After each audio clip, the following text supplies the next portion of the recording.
बारिश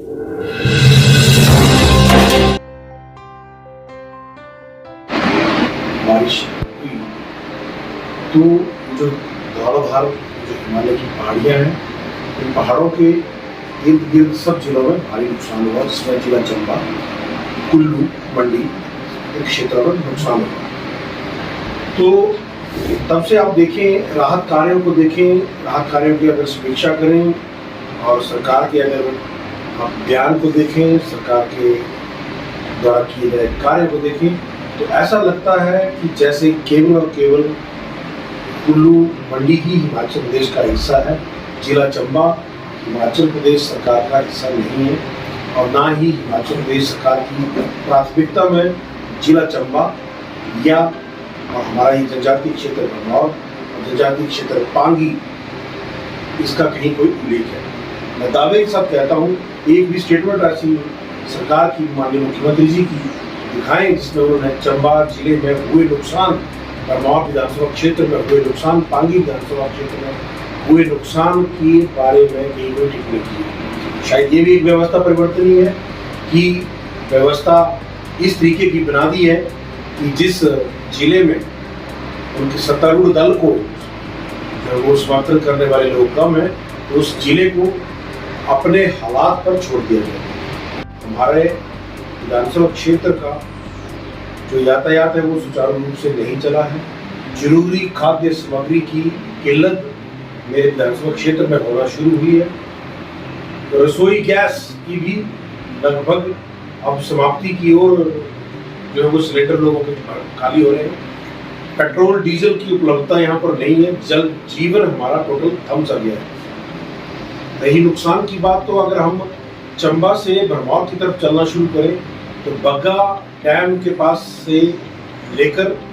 लोथल एक स्थान जो दरवाला के पास आता है, वहाँ तक बहुत सारी जगहों पर लंबे 200-300 मीटर के भूस्खलन हुए हैं। रोड का नामो निशान मिट गया है और वहाँ पर एक व्यवस्था परिवर्तन का एक और नमूना हमें देखने को मिल रहा है। सरकारी मशीनरी लगभग हाँफ चुकी है, तो इर्द गिर्द के स्थानीय जो पावर प्रोजेक्ट, स्थानीय लोग और NHPC के माध्यम से वहाँ पर राहत कार्यों की जो है वो गति को बढ़ाने की कोशिश हो रही है, जो लगभग नाकाफी है। तो होली तक अगर हम देखें तो लगभग 25 स्थानों पर भारी भूस्खलन की वजह से रोड कट गया है या ऊपर से बड़ी बड़ी चट्टानें जो है वो रोड पर आई हैं, जिनको 34 दिन होने के बाद भी लगभग औपचारिकता मात्र एक गाड़ी उड़ाने लायक रास्ता बनाने के लिए भी लोगों को संघर्ष करना पड़ा। 2 लोगों की इस आपदा में जो वो जान जाने का अंदेशा है। तो एक राहत कार्य कर्मी तंजो के पास किसी टूर ट्रिप में लोगों के साथ गए थे, वो लापता हैं। दूसरा गैरा के प्यूरा नामक स्थान से भी एक व्यक्ति जो है वो नदी के किनारे थे और वो उसमें उनका ऐसा लगता है कि नदी में डूब चुके हैं। अभी तक भी उस बारे में कोई सूचना नहीं है। ग्राउंडा पंचायत होली की दुर्गम पंचायत है, वहाँ पर उसका टोटल संपर्क जो है वो शेष दुनिया से कट चुका है। वारसी पंचायत में लोग अपने घरों से बाहर निकलने के लिए रस्से का सहारा लेकर, क्योंकि जो छोटी नालियाँ पुलियाँ वो सब बह चुकी हैं। मोबाइल नेटवर्क 3 दिनों से यहाँ बंद था। पिछले कल रात को जियो के अधिकारियों ने, कर्मचारियों ने दिन रात सेवा कर भरमौर विधानसभा क्षेत्र में मोबाइल नेटवर्क और इंटरनेट की सुविधा को सुचारू रूप से चलाने में जो कार्य किया है, उसके लिए हम तहे दिल से जियो मैनेजमेंट का आभार व्यक्त करते हैं। लगभग 4 किलोमीटर के जो स्ट्रेच है बग्गा से लोथल के बीच, ये बार बार भूस्खलन होता रहता है।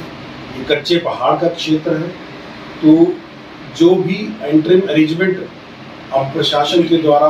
किए जाने की कोशिश हो रही है वो नाकाफ़ी है। 1.5-2 महीने के बाद हमारे विधानसभा क्षेत्र में विश्व प्रसिद्ध मणिमहेश यात्रा शुरू होने वाली है। पिछले वर्ष को भी अगर हम देखें तो मणिमहेश यात्रा के दौरान एक पुल टूट जाने से यात्रा अवरुद्ध हुई थी। वह पुल भी इस आपदा में क्षतिग्रस्त हुआ है और ऐसी अंदेशा जताया जा रहा है कि एक दो और बारिश आने पर वो पुल भी क्षतिग्रस्त हो सकता है। भगवान भोलेनाथ के भरोसे छोड़ दिया है, कोई हमारी सुध लेने वाला यहाँ पर नहीं है, ना सरकार की ओर से कोई चंबा के लिए राहत पैकेज की बात हुई है, ना चंबा के लिए कोई हमारे विधानसभा क्षेत्र के लिए कोई प्रशासनिक या सरकारी व्यवस्था जिसको कहा जाता है उसका कोई यहाँ पर ना कोई आकलन करने के लिए टीम आई है। लोगों के घरों में दरारें पड़ चुकी हैं, लोगों के बगीचे जो है वो बह चुके हैं, इतना ज़्यादा नुकसान हुआ है। तो मेरा प्रेस के माध्यम से, क्योंकि हमारी आवाज़ जो है वो सरकार तक पहुंच नहीं पा रही है, हमने बहुत बार कोशिश करी है संपर्क साधने की। वो तो कहते हैं माननीय मुख्यमंत्री जी की मैं 24 घंटे उपलब्ध हूँ, पर हमारे लिए तो वो उपलब्ध नहीं है। हमने तो बहुत बार संपर्क करने की कोशिश की तो वो कॉल डिक्लाइन करके ऐसा एक फ़ोन पे आ जाता है कि भाई शायद वो कॉल नहीं अटेंड करने की। हम मानते हैं वो व्यस्त रहते हैं, बहुत अधिक व्यस्तताएँ हैं, परंतु जब एक क्षतिग्रस्त बाढ़ग्रस्त क्षेत्र से कोई प्रतिनिधि अगर उनको संपर्क कर रहा है तो हमारा मानना है कि उनका दायित्व बनता है कि वो कॉल बैक करें। और इसके साथ साथ ही यहाँ पर जो परिस्थितियाँ हैं, लोग बीमार होने की इजाज़त लोगों को नहीं है, क्योंकि बीमार होने की स्थिति में या जिन गर्भवती महिलाओं की डिलीवरी इस दौरान होने वाली है उनको भी तो हम कहें ये भी एक व्यवस्था परिवर्तन है कि उनको भी सरकार की ओर से ऐसा कुछ शायद व्यवस्था की गई है कि अपनी डिलीवरी को होल्ड कर लें, क्योंकि भरमौर से चंबा बीमार व्यक्ति को या गर्भवती महिला को वर्तमान समय में पहुंचाने के लिए सरकार की ओर से कोई व्यवस्था यहाँ पर नहीं की गई। से कटा हुआ है, पांगी घाटी से लगातार लोग हमें संपर्क कर रहे हैं, कुछ घायल और कुछ मरीज हार्ट अटैक के किसी और बीमारी के मरीज लगभग 5 की संख्या में जो वो गंभीर स्थिति में किलाड़ हॉस्पिटल जो है वो वहाँ पर भर्ती हैं, जिनके लिए हम अपने स्तर पर अधिकारियों से आग्रह किया है कि हेलीकॉप्टर की व्यवस्था की जाए। और आप प्रेस के माध्यम से मैं ये अपनी आवाज़ सरकार तक भी पहुंचाना चाहता हूं कि हमारी भी सुध लो। ये अलग बात है कि चंबा जिले में भारतीय जनता पार्टी का समर्थन करने वाले लोगों की संख्या अधिक है, इसका कतई अर्थ ये नहीं है कि जो वर्तमान जो समस्या हो रही है वो केवल भारतीय जनता पार्टी के लोगों को हो रही है। इस समस्या से आम जनमानस वो भी प्रभावित हो रहा है और मुझे ये कहते हुए बहुत दुख हो रहा है कि यहाँ पर व्यवस्था परिवर्तन के नाम पे जो व्यवस्था बनाई गई है वह व्यवस्था केवल और केवल कांग्रेस पार्टी और उनके कार्यकर्ताओं के लिए कार्य कर रही है, ना कि जनमानस के लिए। देखिए, अगर आप देखें तो भरमौर विधानसभा क्षेत्र में रावी नदी, इस पर बड़ी परियोजनाएं, लघु जल विद्युत योजनाएं, अनेकों परियोजनाएं बनाई गई हैं और सारा का सारा जो मटेरियल निकलता है पहाड़ों को खोदने के दौरान वो नदी के किनारे ही ढांक लगाकर वहाँ पर हल्का सा क्रेट वर्क करके वो वहाँ पर डंप कर दिया गया, जिससे नदी का बहाव जो है वो संकरा हुआ। और एक और चीज़ जो स्थानीय लोगों की से हमें जानकारी मिली है कि इन डैमों में, बांधों में जो गाद इकट्ठी होती है, हर बार डैम की मैनेजमेंट उस गाद को निकालने के लिए डीसिल्टिंग डैम की करनी पड़ती है। तो ऐसी बारिश की स्थिति में ये डैम वाले, प्रोजेक्ट्स वाले अपने डैम की गाद को निकालने के लिए डैम के सारे गेट खोल देते हैं, जिससे पानी का जो बहाव और जो मात्रा है वो अप्रत्याशित तौर पर बढ़ जाता है और जिससे नदी के इर्द गिर्द जितना भी इलाका है वो सारा कटाव हुआ है। जितने आप देखें, ये मेरे केवल बात आरोप प्रत्यारोप की नहीं है, मैं ये आग्रह करूँगा सरकार से कि यहाँ पर जियोलॉजिकल सर्वे की टीम भी भिजवाई जाए जो ये देखें कि किन किन स्थानों पे माइनिंग और खनन विभाग जो है वो आके भी देखें कि कहाँ पर यहाँ पर अवैध डंपिंग हुई और जो डंपिंग इस बाढ़ ने जो वो हटा दी। अब वही वापस रावी नदी ने अपनी टेरिटरी को क्लेम किया है और वो हालात यहाँ पर बन चुके हैं, जिससे हमें लगता है कि अब हमारा रास्ता जो है वो अस्थिर हो गया है और लंबे समय तक अब हम लोगों को इन समस्याओं के साथ जूझना पड़ेगा, जीना पड़ेगा। ऐसा है कि हमारे साथ भेदभाव हो रहा है, ये आरोप की बात नहीं है, ये बात सत्य है। आप देखें जहां जहां भी सरकार का बयान आ रहा है वो केवल मंडी और कुल्लू को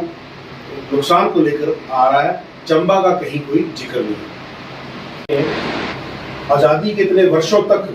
भी हमारा विधानसभा क्षेत्र शेष दुनिया से केवल एक मार्ग से जुड़ा हुआ है। हमारी ये विशेषता मांग है, हर बार हम ये मांग करते हैं, हमारी प्राथमिकता में भी ये बात शामिल है कि मुझे मेरे विधानसभा क्षेत्र से बाहर निकलने के लिए वैकल्पिक मार्ग की व्यवस्था होनी चाहिए। मैं एक क्लू सरकार को देना चाहूँगा। बग्गा में एक डैम है, बग्गा से जब भरमौर की तरफ आना शुरू होते हैं तो हर 10-15 किलोमीटर पर आर पार क्रॉस करने के लिए पावर प्रोजेक्ट्स के द्वारा ब्रिजेस बनाए गए हैं। पारली पहाड़ी पर भी लोग रहते हैं, इस पहाड़ी पर भी लोग रहते हैं। तो जहाँ कच्चा पहाड़ है, खासकर ये बग्गा से लोथल का एरिया जो है, जो कच्चा पहाड़ है, ये कच्चे पहाड़ में नियमित अंतराल पर भूस्खलन होता रहा है, पहले भी होता रहा है, आज भी हो रहा है, आगे भी होता रहेगा। इसको रोक पाना संभव नहीं है। तो हमारा ये विशेष आग्रह है कि नदी के दूसरे छोर पर कम लागत में हम स्थायी समाधान इस पर हम कर सकते हैं। तो मेरा ये सरकार से आग्रह रहेगा, पीडब्ल्यूडी विभाग की टीमों को यहाँ पर भिजवाया जाए और अतिरिक्त मार्ग की व्यवस्था पहाड़ के नदी के दूसरी ओर जो वो की जाना हमें लगता है आसान है, क्योंकि हर डिस्टेंस के बाद 10-15 किलोमीटर के बाद रावी के ऊपर पुल बने हैं। तो सरकार को केवल आज़ादी के इतने वर्षों तक भी हमारा विधानसभा क्षेत्र शेष दुनिया से केवल एक मार्ग से जुड़ा हुआ है। हमारी ये विशेषता मांग है, हर बार हम ये मांग करते हैं, हमारी प्राथमिकता में भी ये बात शामिल है कि मुझे मेरे विधानसभा क्षेत्र से बाहर निकलने के लिए वैकल्पिक मार्ग की व्यवस्था होनी चाहिए। मैं एक क्लू सरकार को देना चाहूँगा। बग्गा में एक डैम है, बग्गा से जब भरमौर की तरफ आना शुरू होते हैं तो हर 10-15 किलोमीटर पर आर पार क्रॉस करने के लिए पावर प्रोजेक्ट्स के द्वारा ब्रिजेस बनाए गए हैं। पारली पहाड़ी पर भी लोग रहते हैं, इस पहाड़ी पर भी लोग रहते हैं। तो जहाँ कच्चा पहाड़ है, खासकर ये बग्गा से लोथल का एरिया जो है, जो कच्चा पहाड़ है, ये कच्चे पहाड़ में नियमित अंतराल पर भूस्खलन होता रहा है, पहले भी होता रहा है, आज भी हो रहा है, आगे भी होता रहेगा। इसको रोक पाना संभव नहीं है। तो हमारा ये विशेष आग्रह है कि नदी के दूसरे छोर पर कम लागत में हम स्थायी समाधान इस पर हम कर सकते हैं। तो मेरा ये सरकार से आग्रह रहेगा, पीडब्ल्यूडी विभाग की टीमों को यहाँ पर भिजवाया जाए और अतिरिक्त मार्ग की व्यवस्था पहाड़ के नदी के दूसरी ओर जो वो की जाना हमें लगता है आसान है, क्योंकि हर डिस्टेंस के बाद 10-15 किलोमीटर के बाद रावी के ऊपर पुल बने हैं। तो सरकार को केवल उनके बीच की इंटरकनेक्टिविटी को ठीक करना है। ऐसी स्थिति में हम कभी भी शेष दुनिया से कटा हुआ नहीं महसूस करेंगे। ये बहुत गंभीर मसला है और हम तो शुरू से कहते रहे हैं कि यहाँ पर अनेकों पावर प्रोजेक्ट्स यहाँ पर बने हैं और आगे भी बनाने की सरकार की योजना है। तो हम लोगों ने कभी नहीं कहा सरकार को कि हमें पावर प्रोजेक्ट्स दो, हमें यहाँ पे प्रोजेक्ट की ज़रूरत है। सरकार ने अपनी ऊर्जा की ज़रूरतों को पूरा करने के लिए हमारे पहाड़ों को यहाँ पर खोखला बनाया, हमारे क्षेत्र में अपनी जल विद्युत परियोजनाओं का निर्माण किया और इसका खामियाजा हमारे क्षेत्र के लोग अब पुश्तों तक भुगतते रहेंगे। तो मेरा ये आग्रह है कि इन सारे विषयों पर उच्च स्तरीय जांच होना अति आवश्यक है कि किसकी शह पर ऐसा हुआ कि यहाँ पर नियमों को ताक पे रखकर निर्माण जो है वो किए गए, जिसके लिए जो भी जिम्मेवार व्यक्ति हैं उनके खिलाफ कड़ी से कड़ी कार्रवाई। देखिए, अगर आप देखें तो भरमौर विधानसभा क्षेत्र में रावी नदी, इस पर बड़ी परियोजनाएं, लघु जल विद्युत परियोजनाएं, अनेकों परियोजनाएं बनाई गई हैं और सारा का सारा जो मटेरियल निकलता है पहाड़ों को खोदने के दौरान, वो नदी के किनारे ही ढांक लगाकर वहाँ पर हल्का सा क्रेट वर्क करके वो वहाँ पर डंप कर दिया गया, जिससे नदी का बहाव जो है वो संकरा हुआ। और एक और चीज़ जो स्थानीय लोगों की से हमें जानकारी मिली है कि इन डैमों में, बांधों में जो गाद इकट्ठी होती है, हर बार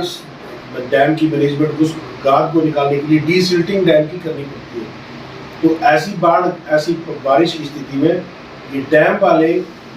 प्रोजेक्ट्स वाले अपने डैम की गाद को निकालने के लिए